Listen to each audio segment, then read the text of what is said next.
정치마쓰다 시작하겠습니다. 오늘은 한민수 더불어민주당 의원 강전애 전 국민의힘 대변인과 함께하겠습니다. 어서 오세요. 안녕하세요. 안녕하세요.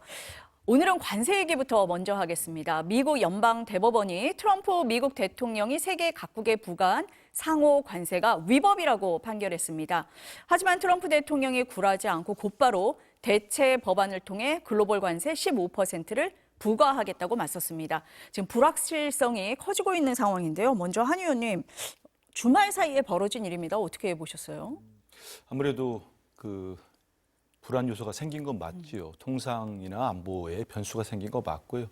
무엇보다도 이게 우리나라가 됐든 미국과 협상을 하는 과정에 생긴 게 아니고 기본적으로 미국 내에서 연방 대법원이 이게 위법하다고 판결을 내린 거 아니겠습니까? 그리고 바로 이어서 트럼프 대통령은 관세를 다시 10% 한다고 했다가 또 15% 그리고 우리가 익히 알고 있는 저도 기자할 때 들었던 슈퍼 301조 또 발동하겠다고 하니까 변수가 생긴 건 맞습니다. 그렇기 때문에 우리 청와대도 긴급하게 회의를 했고 우리 당에서도 원내대표와 정치회장에 가서 회의를 했습니다. 그리고 긴박하게 우리 정부가 움직이는 게 맞고요. 이 과정에서는 우리 정부를 믿고 우리 정치권은 하나가 돼서 이건 국익이 걸린 문제 아닙니까? 이건 정파적인 문제가 아니거든요. 그렇기 때문에 힘을 실어주는 게 맞는 것 같습니다. 그래서 한미 동맹이라는 그 기조 아래서 그리고 기존에 이루어졌던 합의들은 우리 정부도 밝히고 있습니다만 준수하고 이후에 말씀 또 나누겠습니다만 대미 투자 특별법 우리가 약속한 대로 여야가 합의된 대로 신속하게 또 처리하고 이런 모습들이 우리 정부에게는 힘을 실어주는 거고 또 미국 트럼프 대통령 입장에서도 우리 중요한 동맹국인 한국이 본인들의 어떤 판결이나 이런 게 관계없이 약속을 이행하려고 하는구나. 이런 또 믿음도 생기지 않겠습니까? 이런 점에서 좀 물론 전문가들께서는 저도 라디오나 방송 듣고 신문 보니까 여러 의견을 내시더라고요. 이럴 때 우리가 어떻게 쓰면 좋겠다는데 이럴 때는 좋은 의견들은 내시되 우리 대한민국 정부를 믿고 같이 힘을 합쳐나가는 그리고 또 우리 정부가 협상 잘하잖아요. 지난번 언제였습니까? 지난해 10월 말에 경주 에이펙 때도 정말 그 힘들다는 관세 협상을 외신들이 모두 평가하듯이 일본보다도 훨씬 잘했고 우리 대한민국 이재명 대통령이 최고의 협상을 했다. 그런 평가를 미국 내에서도 받지 않았습니까? 우리에게는 그런 협상력과 또 저력이 있기 때문에 이럴 때는 정부가 책임지고 신중하게 또 주변국들 상황 파악도 하고 미국 내 또 동향도 면밀하게 분석하고 이렇게 해놨으면 좋겠습니다. 어떻게 보셨어요? 지금 한 의원님 말씀하신 것처럼 결국 이번 사건에 대해서는 여야 없이 함께해야 된다는 것에 대해서는 우리 정치권 그리고 국민들께서도 모두 동의하고 계실 것이라 생각합니다. 이번 미국 대법원 판결 같은 경우에는 1, 2심과 같은 결론이 나왔거든요. 근데 대법원 판결 선고일이 한번 연기가 됐어요. 그래서 이게 뒤집히는 건가 참 술렁술렁 하고 있었는데 결국에는 트럼프 미국 대통령의 이 관세, 상호 관세에 대해서 위법하다라는 결론이 나온 것이죠. 근데 이 부분에 있어서 많은 사람들은 이 대법원의 판단에 대해서 상권분립 원칙, 그러니까 의회에서의 권한을 행정부인 대통령이 쓴 것이다, 권한 침해다라고 해석을 하는 반면 트럼프 미국 대통령 측에서는 그게 아니라 절차의 문제다라고 이야기를 하고 있는 거죠. 그래서 기존에 썼던 건 국제 비상경제권한법이었는데 이제는 무역법을 통해서 다시 하겠다라고 이야기를 하고 있는 것 아니겠습니까? 그리고 미국 대법원에서 판결 내용 중에 지금까지 받은 관세에 대해서 어떤 형태로 처리해야 될지 이 부분도 나오지 않은 것이죠. 그래서 우리 대한민국뿐만이 아니라 다른 국가들도 많이 혼란스러운 상황인데 우리가 어쨌든 지금 상황에 있어서는 조금은 전 세계적인 상황을 지켜봐야 되는 것이 아닌가라는 생각이 드는 부분들이 있습니다. 특히 가까운 나라 일본의 경우에는 이미 1차 투자에 대해서도 확정이 되어 있는 부분이고 1차 투자에 대해서는 그대로 계획대로 실행하겠다라고 발표를 했더라고요.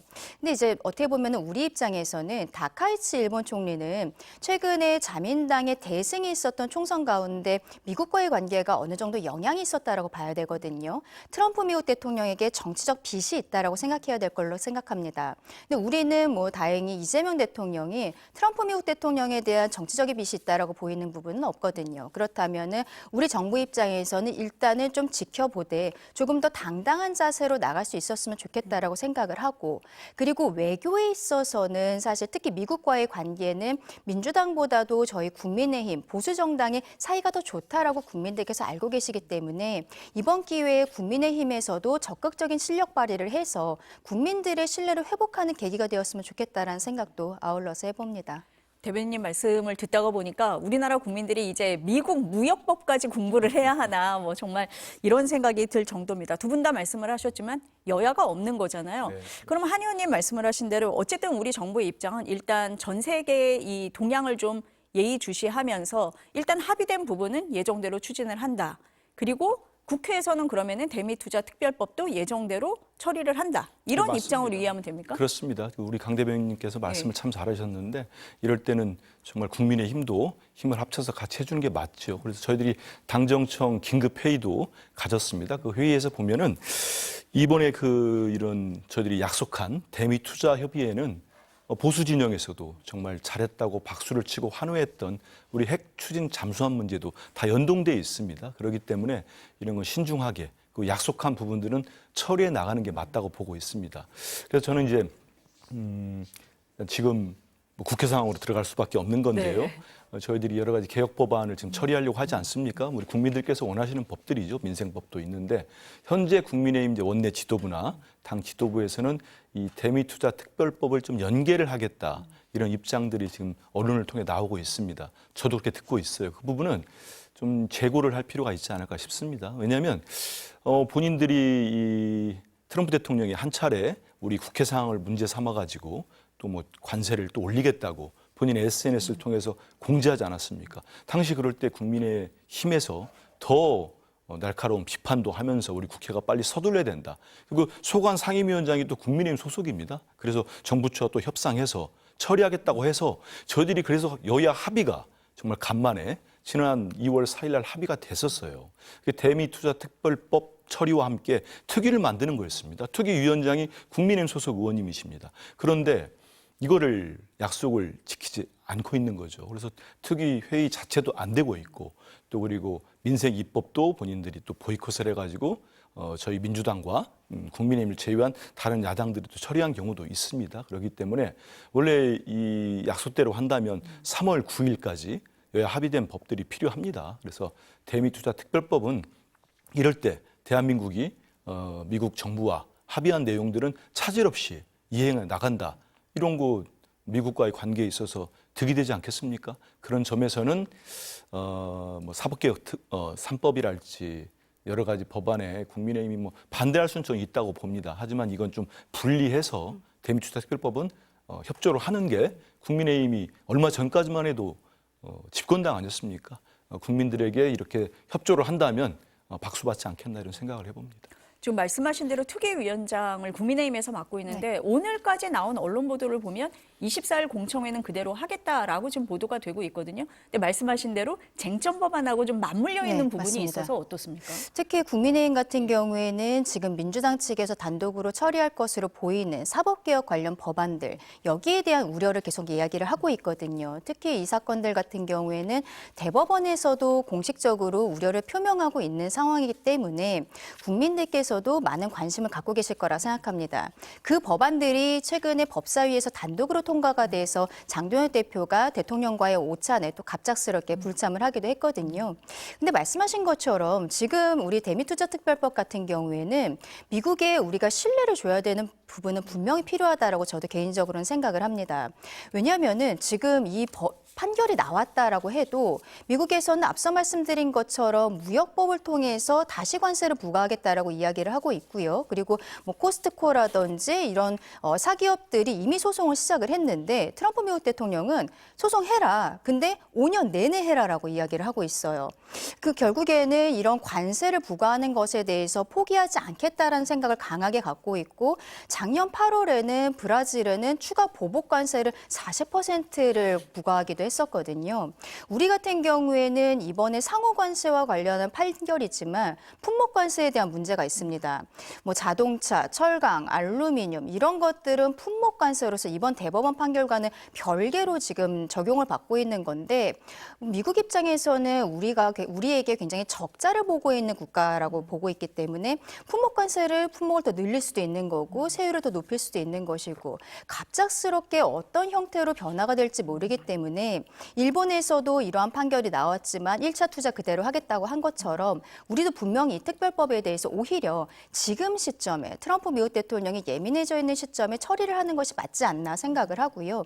다만 이 과정에 있어서는 장동혁 대표가 움직이는 어떠한 정치적인 공간이 열려야 된다고 생각을 하거든요. 정치는 명분이 필요한데 그동안에도 대통령과의 오찬에 불참한 이유도 이러한 사법개혁 법안들 때문이다라고 이야기를 한 만큼 이 부분에 있어서 여야 간의 대화 혹은 가능하다면 대통령과의 영수회담이라든지 이런 것들이 한번 있다면 분명히 국민의 입장에서도 이 과정에 있어서는 협조할 수 있을 것이다. 그렇게 생각합니다.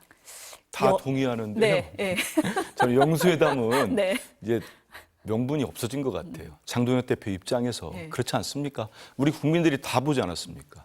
그 국회 로텐도글에서 단식 농성할 때 본인이 대통령께 만나달라고 단식하면서 그래서 오찬까지 잡아준 거 아닙니까? 잡은 거 아닙니까? 표현이 그렇습니다만 그 뒤에 교섭단체 대표 연설 때도 그때도 또 여야 대표회당 대통령과 만나달라고 또 했습니다.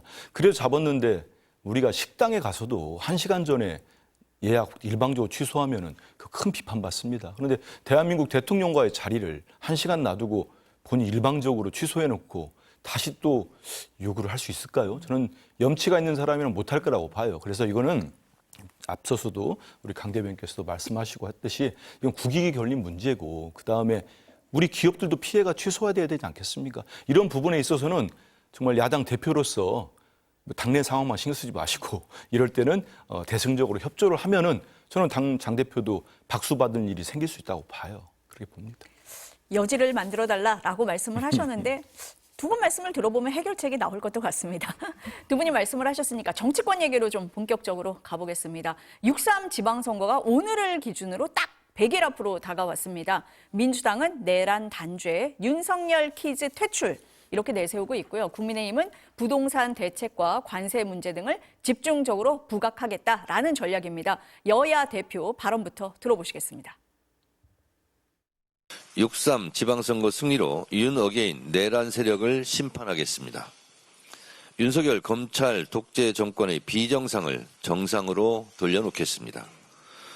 주식시장의 활성화가 상징하듯 부동산 집값을 잡고 5극 3특 체제로 국가 균형 발전을 이루겠습니다. 2026년 민주당이 이끄는 새로운 지방정부가 이재명 정부와 함께 대한민국의 구조적 전환을 시작하겠습니다.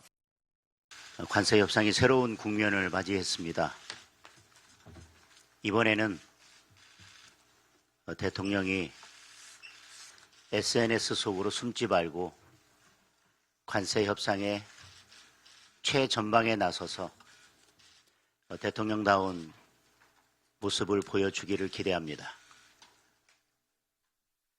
대통령은 정치 인플루언서가 아닙니다. 이번 관세 협상만큼은 국민의 우려가 없이 해결될 수 있도록 대통령의 전혀 다른 모습을 기대하겠습니다. 내란 단죄 대 이재명 정부 실정 부각. 여야 전략 어떻습니까? 한민수 의원님. 실정이 있어야 부각을 하지요. 그렇지 않습니까? 아무리 둘러보세요. 실정이 없잖아요. 실정이 있으면 우리 국민들께서 이렇게 지지하시겠습니까? 잘못 잡고 있는, 번지수를 잘못 잡고 있는 거예요. 저는 이번 6.3 지방선거는 크게 두 가지 정도의 우리 집권당에서 민주당은 잡고 나갈 수밖에 없다고 봅니다. 첫째는 우리 이재명 대통령님께서 얘기하신 대로 이제 우리 대한민국은 근본적으로 바뀌어야 됩니다. 대전환의 시기를 저는 맞았다고 봅니다. 맞았기 때문에 대도약의 원년으로 삼아야 돼요. 그러기 위해서는 지방 주도의 성장이 필요하고 지방 정부들, 지방에 있는 우리 선출직들, 대거 이재명 정부의 성공을 뒷받침할 수 있는 정말 이재명 대통령의 인재들이 대거 들어가야 된다고 봅니다. 그리고 우리 당대표도 말씀을 하셨는데 윤 어게인 세력에 대한 단죄는 저는 스스로 지금 국민의힘 장동혁 대표 체제가 장동혁 대표가 만들고 있다 이런 생각을 합니다. 얼마 전에 윤석열 씨에 대한 1심 선고 무기징역이 나왔지 않습니까? 제가 판결문 내용에 대해서는 전혀 동의를 못합니다만 무기징역이 선고가 됐어요. 그런데도 지금 끌어안고 있습니다. 아니 지금 대통령 윤석열을 외치고 부정선거를 외치고 있고 트럼프 대통령이 군함을 보내서 윤석열을 구출한다는 세력을 끌어안고 있으면 그게 선거가 되겠습니까? 그러면 우리 국민들이 생각할 때 정신 못 차렸구나. 그러면 6월 3일 이제 100일도 안 남은 6월 3일 선거에서는 국민의힘 윤 어게인 세력을 끌어안고 있는 국민의힘을 심판할 수밖에 없다. 이런 판단을 내릴 거라고 봅니다. 지금 장동혁 대표는 두 가지를 얘기했어요. 관세 협상과 부동산. 관세 협상을 가지고 뭘 가지고 하겠다는 겁니까? 그러면 관세 협상 가지고 우리 이재명 정부와 민주당을 공격을 하면은 그건 대한민국을 공격하는 거예요.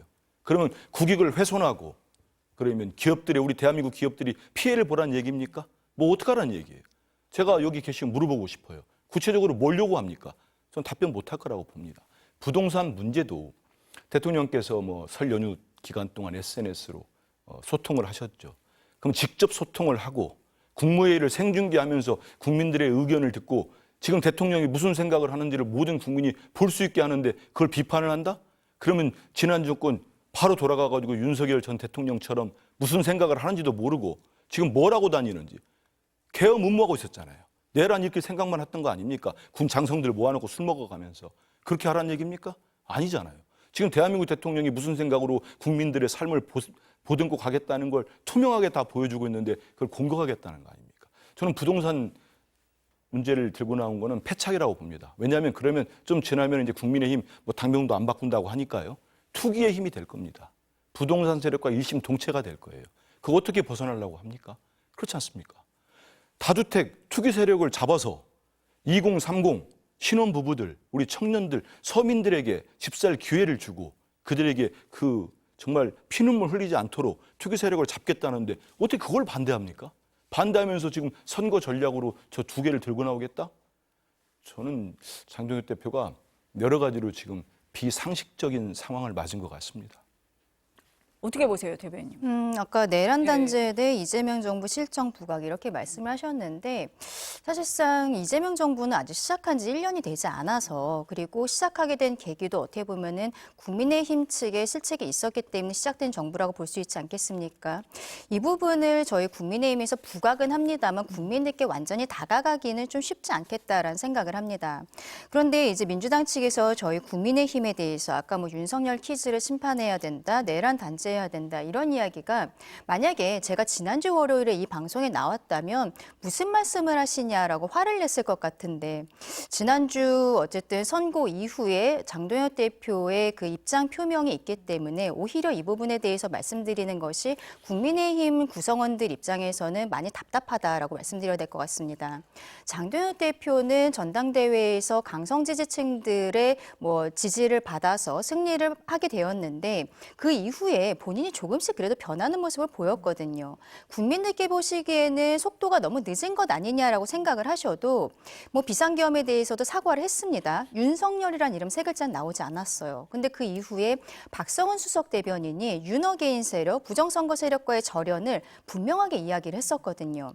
근데 그 다음에 바로 다음 날에 장동혁 대표나 김민수 최고가 유튜버들과의 관계 설정이라든지 이런 것들 때문에 국민들께서는 국민의힘의 입장이 도대체 뭐냐? 근데 이게 2월 19일에 판결 선고가 나오면 장 대표가 입장 발표를 하겠다고 조선일보와의 지면 인터뷰에서 이야기를 했기 때문에 그때는 전향적인 메시지가 나오겠구나. 국민들께서 어떻게 보면 마지막 기회를 주셨다라고 생각을 합니다.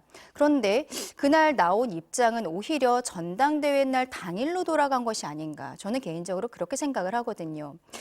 그동안에 민주당에서 내란 정당, 내란 동조 세력 이렇게 이야기를 했었어도 실상은 당시 원내대표 원내대표였던 추경호 의원에 대해서 영장이 기각되었을 때 그 이후부터는 민주당에서도 더 이상 그런 프레임을 씌우기가 조금 어려웠던 것이 아닌가 싶습니다.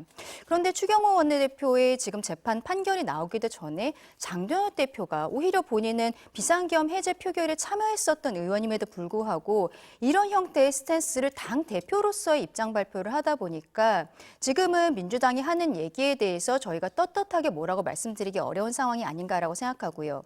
오늘 오전에 의원총회가 지금 아직까지도 결론이 나오지 않고 있다는 것은 내부적으로 굉장히 반발이 있을 것이라고 생각합니다.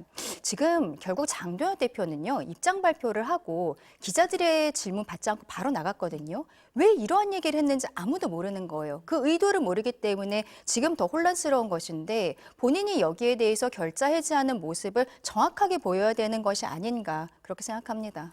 제가 들어오기 직전까지도 국민의힘 의원총회가 진행되고 있다 이 얘기를 들었어요. 보통은 의원총회 할 때 잠깐씩 나오시는 분들이 무슨 얘기 하더라 말씀을 하시잖아요. 오늘은 그런 얘기가 별로 없었다는 거예요. 그래서 어떤 얘기가 나왔을지 궁금하기는 합니다. 강 대변인 얘기를 들어보니까 장 대표의 그날 기자회견 때문에 국민의힘 입장에서는 지방선거 전략을 짜기가 굉장히 어려워진 상황이 됐다 이렇게 읽힙니다. 저는 개인적으로는요. 지방선거 전략을 넘어서서 저희가 지속 가능한 보수 정당으로서의 모습을 국민들께 보여드려야 된다고 생각을 하거든요. 아까도 사법개혁 법안들에 대해서 대법원의 반대 의견에도 불구하고 민주당이 강행 처리한다는 부분 말씀드렸잖아요. 이런 것에 있어서 결국에는 맞서서 싸울 수 있는 그 집단은 저희 국민의힘밖에 없습니다. 그런데 국민의힘은 내분을 넘어서서 어떻게 보면 국민들께서 이해하실 수 없는 방향으로 가고 있는 것이죠. 그러면 저희가 민주당의 폭주에 대해서 이야기할 수 있는 자격이 있는 것인가? 그 부분부터가 문제라고 생각을 하거든요. 지방선거는 이미 우리가 재작년에 있었던 비상계엄 그리고 탄핵 국면, 대선 국면 이런 것들을 지나면서 모두가 이번 지방선거는 국민의힘에게는 힘든 상황이라는 거 다 알고 있습니다. 그러면 우리가 힘든 상황에서 쇄신하는 모습, 변화하는 모습을 보이면서 지방선거를 넘어서서 국민들께 다가가는 모습을 보여야 되는데 지금 그렇지 않다는 것이죠. 당명 변경을 하겠다라고 했었는데 당명 변경이 지금 와서 무슨 의미가 있습니까? 이런 이야기들이 분출이 되니까 결국에는 지방선거 이후로 당명 변경을 하겠다고 얘기하는 거잖아요. 장 지도부에서는 이게 국민들께 말씀드릴 수 있는 충분한 시간이 안 된다라고 이야기하지만 그것이 아니라 쇄신을 하겠다라고 돈과 시간과 노력을 들여서 당명을 변경하는 것인데 쇄신이 없는데 당명 변경을 왜 하는 것입니까? 이런 부분에 있어서 국민들의 이해를 전혀 구하지 못하고 있는 저희 당의 상황이 굉장히 답답하다라고 생각을 하고요. 결국에는 지금 이 상황에 대해서는 결자 해지할 수 있는 사람은 장도연 대표 한 명밖에 없다라고 생각합니다. 오늘 의원총회에서 대변인 말씀 같은 의견이 나오지 않을까 이후에 나오는 내용은 좀 들어보도록 하겠습니다. 오늘 오전 회의 때 정청래 민주당 대표가 대전 충남 행정통합특별법안 처리와 관련해서 장동혁 국민의힘 대표에게 공식 회담을 제안을 했습니다. 두 사람 모두 고향이 충남입니다. 그래서 그 얘기를 하면서 고향 발전을 위해 진지하게 대화하자 이렇게 얘기를 했습니다. 장 대표가 응하겠습니까, 대변인님? 이거 아까 우리 그 대통령과의 오찬에 가지 않았었던 것과도 맞닿아 있다라고 생각하는데요. 저희 국민의 입장에서는 지금 민주당이 폭주하고 있는 사법개혁이라는 그 미명하에 처리하려는 법안들 여기에 대해서 협의가 되지 않는다면 그렇다면은 대통령과의 오찬도 가지 않았는데 정청래 대표와의 만남에 응하지는 않을 것이라고 생각을 합니다.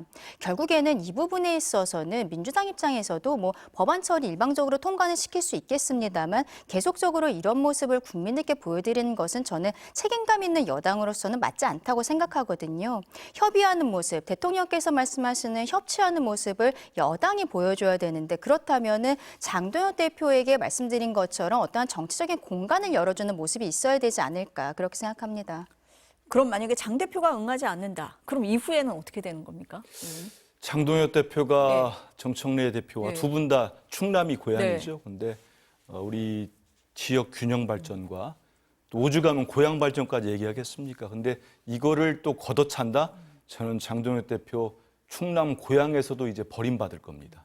고향 가기 쉽지 않을 거예요. 왜냐하면 지금 국회에서 크게 행정통합법이 논의되는 곳이 다 아시는 것처럼 세 곳이 있습니다. 광주 전남, 전남 광주, 대구 경북, 경북 대구, 그리고 대전 충남, 충남 대전 이렇게 세 개 행정통합 법안이 관련 상임에 논의되고 처리되고 있지 않습니까? 그런데 지금 국민의힘이 앞서 말씀드린 대로 광주 전남, 그다음에 대구 경북 이쪽에는 찬성을 합니다. 그런데 대전 충남은 반대를 하고 있어요. 근데 아시겠습니다만 여기 제일 먼저 요구한 게 국민의힘입니다. 통합하자고. 대전시장도 국민의힘 소속, 충남지사도 국민의힘 소속입니다. 그래서 본인들이 제일 먼저 법안을 낸 사람도 대표 발의한 사람도 지금 국민의힘 소속의 의원입니다. 그러고 추진되니까 지금 반대하고 있는 거예요. 이해가 됩니까? 저는 국민의힘이라는 정당 자체가 잘 이해가 안 되기도 하지만 이 법안 놓고도 그런 겁니다. 저는 대전 충남에 계시는 충남 대전에 계시는 시민과 도민들이 국민의힘을 어떻게 보겠습니까?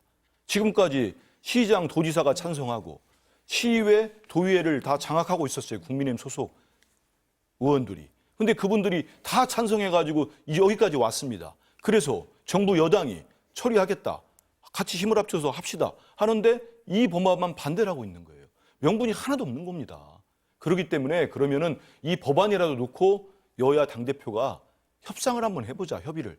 근데도 이 자리도 안 나온다? 충청도 사람도 안 되는 거예요, 이제 앞으로. 그렇지 않습니까? 그래서 지금 이제 정치를 제가 보면 지금 국민의힘이 여러 내부 사정도 뭐 심한 것 같기도 하고 그러다 보니까 정상적인 작동을 아무것도 안 되는 것 같아요.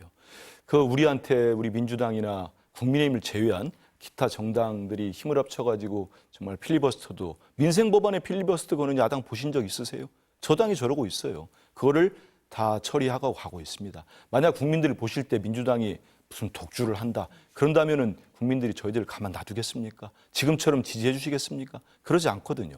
앞으로 사법개혁 3법도 얘기하겠지만 국민들이 원하지 않는다면은 어떻게 집권당이 그걸 추진합니까? 그렇게 못합니다. 이미 국민들로부터 평가들이 이루어진 법들이고 원하기 때문에 저희들이 추진한다는 말씀드리고 대전 충남과 충남 대전 통합에 대해서는 국민의힘도 지금 자세로 가면은 우리 국민이 다 압니다. 저 대전과 충남에 계신 우리 국민들뿐만 아니고 서울에 사시는 우리들도 다 알고 있고 왜 저렇게까지 본인들이 하자는 법도 이제 와서 반대하나? 딱 하나입니다. 선거의 유불리를 따지는 거예요. 우리 국가 전체를 보거나 균형 발전 전체를 보고 대전 시민과 충남 도민의 삶을 보는 게 아닙니다. 이걸 반대해야 지방선거 때 한 표라도 더 얻을까? 이런 생각하고 있는 겁니다. 꼼수를 부리고 있는 거예요. 정신 차리기 바랍니다. 앞서서 대변인 계속 말씀을 하실 때 그 장동영 대표가 이재명 대통령 초청 오찬도 안 가고 오늘 이 회담 제안에도 응하지 않을 것 같은 이유로 사법개혁 3법을 꼽았어요. 지금 의원님 잠깐 언급을 하셨습니다. 어제 저희들이 예. 상당히 긴 시간 의총을 했습니다. 거기에서는 공소청과 중수청 법안, 정부 입법안에 대해서 당론 채택도 하고 이 세 개 법안은 이미 이제 법사위를 통과했기 때문에 저희들이 당론을 추진할 필요는 없습니다. 근데 어제 의원들이 중론을 모았죠. 저희들이 왜 필요한지에 대해서 법 의혹죄를 가지고 이제 무슨 위헌 얘기를 하는 것 같은데 1871년도에 독일에서 법 의혹죄를 도입을 했습니다. 그리고 2002년부터 17년까지 15년 동안 73건의 기소가 있었어요. 독일에서. 그중에 56건이 유죄 판결을 받습니다. 우리 이 앵커는 독일에서 그 위헌 얘기 나온 거 들어보신 적 있으세요? 없잖아요. 그러면 스페인과 노르웨이는 왜 법 왜곡죄의 취지에 맞는 법을 시행하는데 그런 얘기 들어본 적 있습니까? 그렇기 때문에 법 왜곡죄라는 게 분명하게 사법당국, 그다음에 수사당국에서 법을 왜곡해서 조작해서 기소하고 판결할 때 이걸 바로잡기 위한 것입니다. 여기에 대해서 왜 반대를 합니까? 명확하게 규정을 해가지고 저희들이 위헌 소지도 다 없애고 처리하려고 하는데 그리고 재판소원제법 얼마 전에 이강국 전 헌재 소장께서 기고를 하신 것도 다 알고 있을 겁니다. 본인이 대법관 출신입니다. 당시 재판소원제 반대한 거 본인이 반성한다고 했습니다. 처리하겠다. 지금 분명히 필요하다. 거기에는 법을 좀 보고 얘기했으면 좋겠어요. 저는 반대하시는 분들이. 저들이 발의한 법안들 다 들어가 볼 수 있습니다. 국민의 기본권을 침해한다는 게 명확하게 있습니다. 그리고 헌법재판소에 위반되거나 헌법과 법률에 분명하게 위반되는 경우를 따집니다. 이걸 왜 사심제라고 비판합니까? 전혀 그렇지 않습니다. 그리고 명확하게 따지기 때문에 많은 업무가 분담이 늘고 할 거다? 그렇지 않습니다. 대부분은 헌재에서 전원회의 가기 전에 다 기각될 거로 보고 있습니다. 이런 재판 소원제가 또 필요한 거고요. 국민의 기본권을 지키기 위해서는 전 대법원장이나 지금의 조희대 대법원이 반대하는 거는 좀 들으시면 뭐 섭섭할지 모르겠습니다만은 본인들의 기득권을 지키기 위한 거라고 보입니다. 그 외에 우리 국민들 진짜 기본권을 생각하고 국민들의 권한을 생각하고 권리를 생각한다면 이렇게까지 반대할 문제가 아니죠. 조희대 대법원장의 각성을 제가 촉구합니다. 그리고 대법관 증언 문제는 뭐 이재명 정부에서 뭘 어떻게 한다. 이것도 법을 제대로 안 보니까 그런 얘기를 하는 겁니다. 이 법이 통과되면 2년 뒤에 공포가 됩니다. 그리고 그 뒤에 1년씩 3명씩, 4명씩이군요. 3년에 걸쳐서 12명이 늘어납니다. 그 전에 국민의힘의 전신이었던 국민의힘 의원들도 찬성했었어요. 대법관 증언이 필요하다고 본 분들도 많았습니다. 근데 이제 와서 왜 반대를 합니까? 그리고 이재명 대통령의 임기가 끝나가는 2030년, 그때 가서 26명 증언이 되는 겁니다. 그동안 대법원에서도 뭐라고 했습니까? 뭐 국민들의 신속한 재판을 위해서라도 필요하다고 했잖아요. 본인들 피곤하다고 했지 않습니까? 아니 늘려줘가지고 더 일할 수 있도록 국민들의 사법적 권한을 키우겠다는데 이걸 반대할 이유가 뭐가 있습니까? 저 역시 조희대 대법원의 기득권 지키길 뿐이다 이런 생각합니다.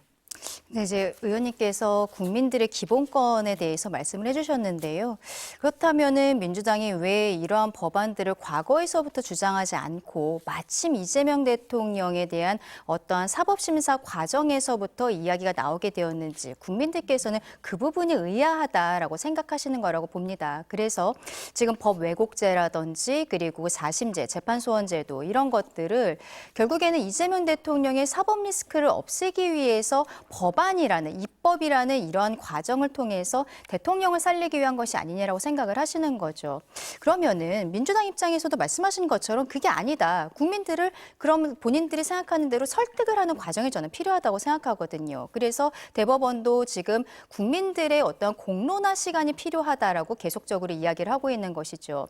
그러면 민주당 입장에서는 최근에 검찰 개혁도 결국에는 뭐 지금 시간을 정해놓고서는 처리를 하고 있지 않겠습니까? 근데 사법개혁, 검찰개혁 이런 것들은 꼭 시간을 정해서 한다고 해서 좋은 것은 아니라고 생각하거든요. 국민들의 정말 체감할 수 있는 사법 시스템, 대한민국의 한 축이 무너질 수도 있는 부분이기 때문에 더 충분한 대화와 수기 시간이 필요하다는 것입니다. 꼭 저희 국민의힘에서 문제 제기한다고 생각하실 것이 아니라 국민들께서 납득하실 시간과 기회가 필요하다. 그렇게 말씀을 드리고 싶습니다. 한 의원님은 국민들이 원하는 법안이다. 지금 강 대변인님은 국민들이 조금 더 납득할 수 있도록 시간을 줘야 하는 거 아니냐라고 말씀을 하고 계십니다. 지금 뭐 2월 국회 안에 민주당에서는 처리를 하겠다라는 입장으로 듣고 있는데요. 시간이 조금 있으니까 좀 지켜보도록 하겠습니다. 각 당의 내부 얘기 좀 해보겠습니다. 민주당 얘기 먼저 해보겠는데요. 오늘 이재명 대통령 사건 공소 취소 모임이 정식 출범했습니다.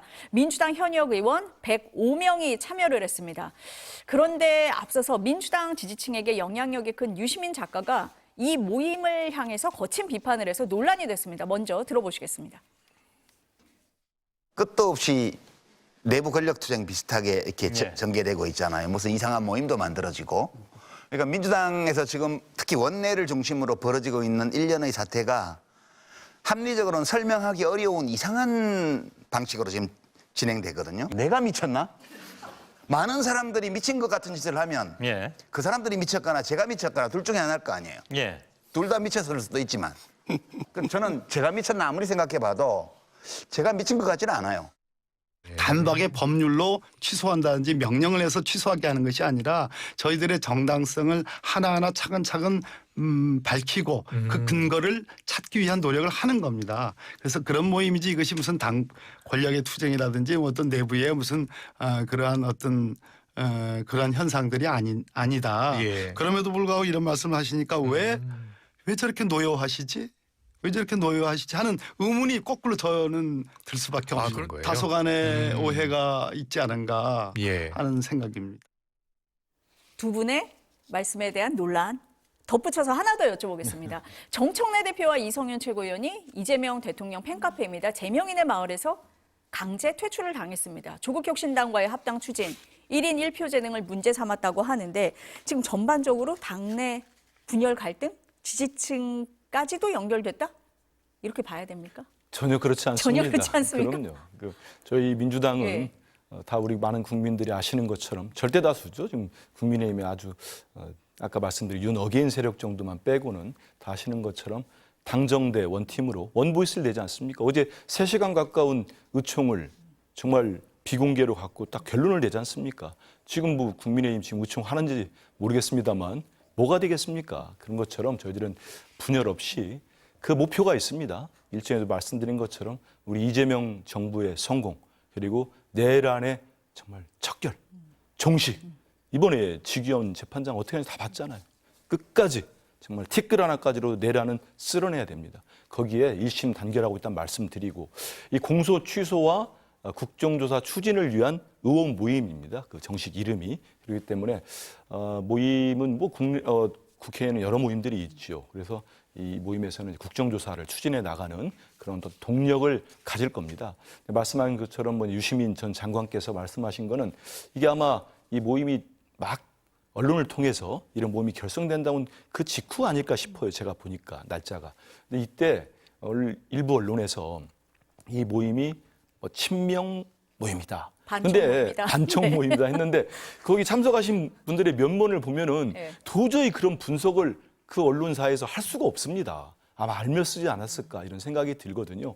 그런 것들 무슨 개파 모임 아니냐 이런 것들이 좀 오해받는 상황에서 유시민 작가께서도 말씀하셨나 하는 이런 생각이 들고 있고요. 그렇기 때문에 이런 오해는 풀리지 않았을까 싶습니다. 그리고 저는 무엇보다도 지난 정권이 여러 가지 결정적인 거는 12.3 내란을 일으킨 거지만 그 앞서 가지고 김건희 씨의 온갖 부정부패에 대한 어떤 특검법의 거부 또 그 못지않게 저는 핵심적인 요소 중에 하나가 윤석열 정치 검찰 독재 정권에 의한 이재명 당시 대표님에 대한 표적 수사, 조작 기소가 저는 결정적이었다고 봅니다. 이제 우리 국민들이 다 압니다. 그 정치 검찰들이 어떤 일을 벌였는지. 이건 이재명 대통령 개인 본인을 위해서도 라기보다도 우리 국민들 모두를 위해서라도 이건 저는 발본색원해야 되고 잘못된 부분은 바로 잡아야 된다고 보고 있습니다. 그러게 과정의 하나라고 말씀드리고 싶고요. 뭐 두 번째 같이 물어보신 것도 답변을 해야 되는 네. 거죠. 거기는 이제 커뮤니티 네. 대통령님 예전에 대표 시절부터 있었던 뭐 이게 뭐 실제 사람이 모여서 하는 마을은 아니고요. 이제 팬카페 커뮤니티인데 거기에서 아마 저도 기사를 봤습니다. 그 내부 규정에 의해서 내부에 계신 분들이 뭐 투표도 하고 그랬던 것 같습니다. 뭐 저는 그 정도로 뭐 보면 될 것 같습니다. 지지자들 사이에서 뭐 그렇게 할 수도 있는 거다. 그런 네, 뭐 지지 팬카페나 커뮤니티도 있는 것이고 뭐 다른 또 열성적인 지지를 하는 뭐 모임도 있는 거고 개인적으로 저도 강북을에 우리 오픈 카톡방도 하나 있습니다. 저도. 어쨌든 당내 갈등은 없다라고 말씀을 하고 계신 겁니다. 어떻게 보세요? 그러니까 한 의원님 밖에서 말씀 보실 때. 잘 해주셨는데 네. 오해가 하나도 안 풀리는데 풀려요? 어떡하죠? 마음을 열고 들으셔야 돼요. 마음을 열고 들으시면 네, 다 왜냐하면 최근에 이제 정청래 대표가 1인 1표제도 한번 부결이 됐었잖아요. 중앙위에서 결국 정족수를 못 채웠는데 그분들은 현직 국회의원이나 당협위원장 이런 분들이어서 투표에 참여하지 않았다는 것은 어떻게 보면 반대 의사를 이미 표명했다고 생각하거든요. 근데 그 다음에 몇몇 최고위원들이 광역지자체장 나간다라고 하면서 최고위원 보궐선거에서 말하자면은 이재명 대통령보다는 정청래 대표 쪽의 인사들이 더 많이 들어갔다라는 평이 있었고 결국 2달 만에 1인 1표제 강행하면서 통과시켰던 것 아니겠습니까? 근데 그때 저는 정청래 대표가 꽤 이렇게 리더십이 있는 분이구나라고 생각을 했어요. 왜냐하면은 그때 찬성하신 분이 40명이 늘어났거든요. 이 40명이 늘어났다는 것은 아마도 한 명 한 명에게 직접적으로 접촉을 해서 설득하는 과정이 있지 않았을까 생각을 했거든요.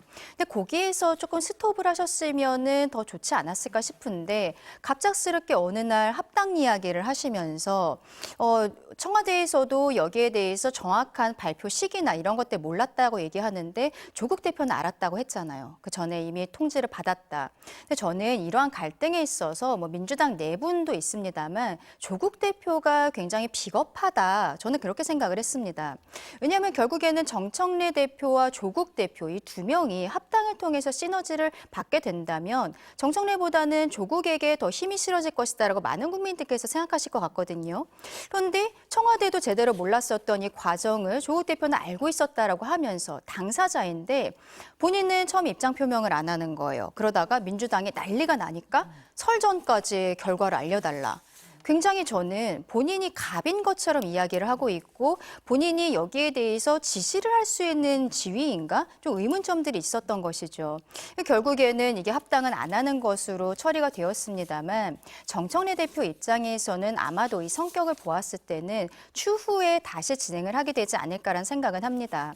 근데 이 과정에 있어서 결국에는 좌표찍기라고 해야 할지 당내 갈라치기 같은 것들은 좀 있었던 걸로 보입니다. 뭐 김어준 씨의 유튜브에 있어서도 구독자들이 빠졌다라든지 이런 것들을 보면은 내부 갈등은 굉장히 강하게 보이는데요. 이게 결국에는 우리가 이번에 뭐 개항을 공천 과정이라든지 이런 것들 있잖아요. 거기에서 좀 분수령이 되지 않을까라는 생각이 들거든요. 정청래 대표와 대통령 간에 오해를 풀 수 있는 이런 어떤 스킨십을 국민들께 직접적으로 보여주지 않는 이상 한 의원님께서 말씀하신 것처럼 오해는 국민들이 쉽게 풀지는 못할 것 같다. 그렇게 생각합니다. 개항을 공천 과정 뭘 보면은 알 수 있을 것 같으세요? 일단은 지금 예. 그 청와대 대변인 김남준 전 대변인이 개항을 출마를 하겠다고 했는데 개항을 대통령에게 물려주고 본인은 연고 없는 서울시장 나오셨던 송영길 전 대표 이분도 지금 출마를 좀 검토하고 계시는 건 아니겠어요? 근데 그동안에도 이야기가 좀 여의도에서 돌았던 것은 송영길 전 대표는 개항에서 오랫동안 계셨기 때문에 구속이 되어 있는 동안에도 사모님이 출마 준비하신다는 얘기들이 있었거든요. 그만큼 지역구가 단단했던 것이라고 생각을 합니다. 근데 이 과정에 있어서 저는 정청래 대표가 만약에 여기에 관여를 하게 된다면 명청 갈등이 다시 국민들에게 수면 위로 올라올 수 있는 부분이 될 수 있을 거라 생각하고 만약에 경선을 하게 된다면 또 그것대로 당이 다시 쪼개질 수도 있겠구나. 그 당원들이 다시 갈라질 수도 있겠구나라는 생각이 들거든요. 여기에 대해서 조율할 수 있는 것은 결국에는 뭐 선거 개입이라고 말씀드리진 않겠습니다. 대통령의 어떤 의중 같은 것들이 좀 필요하지는 않은가 생각합니다. 하실 말씀이 있으실 것 같습니다. 많은데요. 뭐 전혀 걱정 안 하셔도 되고 왜냐하면 잘 저희들은 네.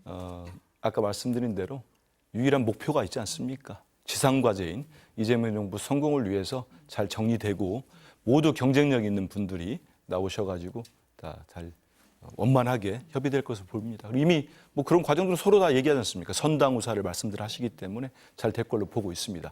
왜냐하면 국민의힘 상황을 넘어가야 되기 때문에 네. 제가 더 길게 안 하겠습니다. 국민의힘 상황 얘기를 하겠습니다. 네, 그러니까 네. 앞서서도 대변인 말씀을 하셨어요. 1심에서 이제 무기징역이 선고가 됐습니다. 그런데 네. 장동영 대표가 전륜을 거부한 거예요. 그래서 당내 파장이 큽니다. 네. 당협위원장 뭐 25명이 장 대표 사퇴를 요구를 하니까 그 다음 날은 71명이 모여서 당대표 흔들지 말라라고 네. 얘기를 해요. 어떻게 봐야 됩니까? 아마 한동안 이 상황은 지속되지 않을까 싶습니다. 장동영 대표가 앞서 말씀드린 것처럼 본인이 왜 이런 의견을 표명하게 됐는지 구체적인 경위를 밝히고 국민들을 납득시키지 않는 이상은 계속적으로 당내 갈등은 커질 수밖에 없을 것이라고 생각을 하고요. 특히 이번에 이정현 공관위원장도 당성을 굉장히 중시하시는 분이란 말이에요. 그동안의 발언 같은 것들을 보았을 때.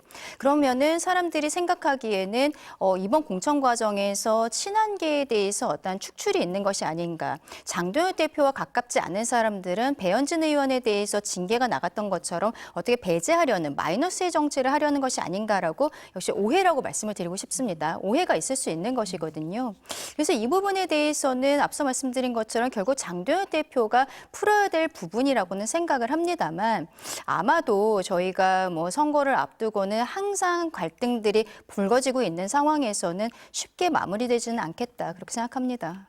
오세훈 서울시장을 비롯해서 당 중진들도 네. 다 비판의 목소리를 내고 있잖아요. 오세훈 시장은 장동영 대표의 사퇴를 요구하기도 했었죠. 그런데 이번에 입장 발표 전에도 이미 사퇴 이야기를 한 바가 있습니다. 근데 오세훈 시장 같은 경우에는 마치 이정현 공관위원장이 뭐 현역이라고 해서 안심할 것은 아니다. 이게 오세훈 시장을 겨냥한 것이 아닌가라는 이야기들도 있었습니다만 그 전에도 장동영 대표가 뉴페이스가 나와서 경쟁을 하면은 이게 경선 과정에서의 어떤 시너지 효과 효과가 있을 수 있다. 그리고 우리도 결국에는 경쟁력 있는 후보로 가야 한다라고 이야기를 했습니다.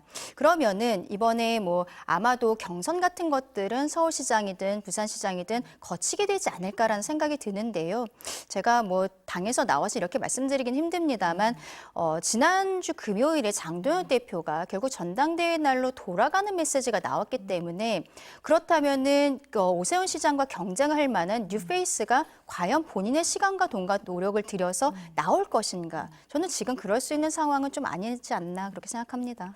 의원총회는 1시 반쯤 끝났는데 경론이 없었고 결론도 나온 게 없다라고 일단 일본은 전해집니다. 어떻게 보십니까? 국민의힘 내부 상황은? 네. 국민의힘이 미래연대, 뭐 미래를 영원 공화당 네. 두 개를 압축을 했을 때 제가 제 SNS를 바로 올렸어요. 당신들 현재나 걱정하라고. 미래라는 얘기, 미래라는 단어에 오염시키지 말고. 아니나 다를까 뭐 당명도 바꿀 수가 없지요. 왜냐하면 본인들 다 알 겁니다. 6.3 지방선거 이후에 이 당명으로 이 당이 그대로 가기는 힘들 거다. 그때 가서 대사단이 날 겁니다. 그거 다 예측을 하고 있는 거죠. 저는 사법적으로 볼 때는 국민의힘은 참 미안한 얘기입니다만 국민의힘은 이미 위헌정당으로 가는 기차를 탄 것 같아요. 그 얼마 전에 1심 선고가 나오자마자 장동혁 대표가 윤석열 전 대통령과 저는 윤석열 이퀄 장동혁이 돼버렸다고 생각합니다. 그 얘기는 아니 윤석열 전 대통령이 윤석열 씨가 12.3 내란으로 이제는 파면도 됐고 무기징역 받고 내란 헌정질서를 위반한 혐의로 피의자가 재판을 받고 처벌을 받고 있는 거 아닙니까? 근데 그 사람을 끌고 가겠다고 하면은 저 정당이 위헌정당 아니고 어디로 갈 수 있겠습니까? 이건 사법적으로 뭐 민주당이 무슨 공격을 하네 말고의 문제가 아닌 거예요. 저는 그걸 갈 수밖에 없다고 봐요. 그리고 이제는 정치적으로는 국민의힘은 이제 존립 자체가 힘든 상황까지 왔다고 봅니다. 지금 말씀하신 대로 원외 지구당 위원장들끼리도 좀 대충돌이 벌어졌습니다. 근데 문제는 지금 말씀하신 의총에서 아무 결론도 못 내고 무슨 치열하지 않았다면 더 문제라 생각합니다. 이미 서로가 여기 모인 의원들이 자포자기하지 않으면 저렇게 끝낼 수가 없는 문제입니다. 모든 언론이 보고 있고 국민의힘 지지층도 보고 있고 국민들이 보고 있는데 오늘의 그 중요하다고 하는 의총을 이렇게 끝낸다? 그러면 답이 없는 거죠. 뭐 어떻게 저 당이 선거를 치를 수가 있고 다시 회생을 하겠습니까? 제가 답답해서 드리는 말씀이 왜냐하면 야당도 멀쩡해야 됩니다. 제1야당도 멀쩡해야 여당도 더 잘 될 수가 있는 거예요. 그런데 한쪽에 축을 이루고 있는 국민의힘이 위헌정당으로 달려가면서 벌써 저분들은 6월 3일 이후입니다. 제가 볼 때는 지방선거 이후에 당권 싸움에 이미 전 돌입했다고 봐요. 당협위원장도 마찬가지고 현역 의원들도 마찬가지고 그 알량한 기득권하고 그거 지키려고 그 다음 노리고 있는 겁니다. 그래서 한마디만 더 드린다면은 국민의힘은 뒤돌아보십시오. 지난 정권 윤석열 정권 3년 동안에 당신들은 뭘 했습니까? 정말 국민들을 위해서 정책 하나 낸 거 있습니까? 법안 통과한 거 기억나신 거 있어요? 3년 내동 싸맸습니다. 비대위를 11번인가 만들었을 거예요. 제가 볼 때 지도부 바뀐 게. 그 사이에 뭐 했습니까? 당대표 쫓아내고 누구 쫓아내고 뭐 그거밖에 더한 게 있습니까? 근데 야당 돼가지고도 한동훈 전 대표 쫓아내고 김정혁 자르고 배현진 징계하고 앞으로도 계속 그럴 거예요. 저는 우리 강 대변인도 조금 위험해 보여요. 그러니까 옳은 얘기하면은 강 대변인 어떻게 될지 모릅니다. 그래서 정상적인 정당이 돼야 됩니다. 정말로 큰일 났다는 생각하는데 전 지금이라도 국민의힘이 스스로 간판을 내리고 국민들께 사죄하는 게 맞지 않나 이런 생각해 봅니다. 오늘 의원총회에서 어떤 얘기가 나올지 궁금해하시는 분들이 많은데요. 이후에 들어오는 소식은 전해드리도록 하겠습니다. 오늘 두 분 말씀은 여기까지 듣겠습니다. 감사합니다. 고맙습니다.